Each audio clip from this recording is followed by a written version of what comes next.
sei la vera gioia, tu sei il Signore.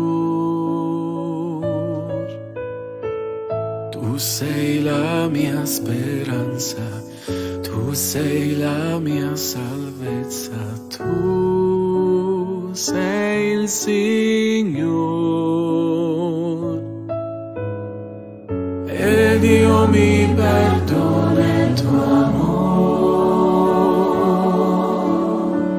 guardando la tua santità.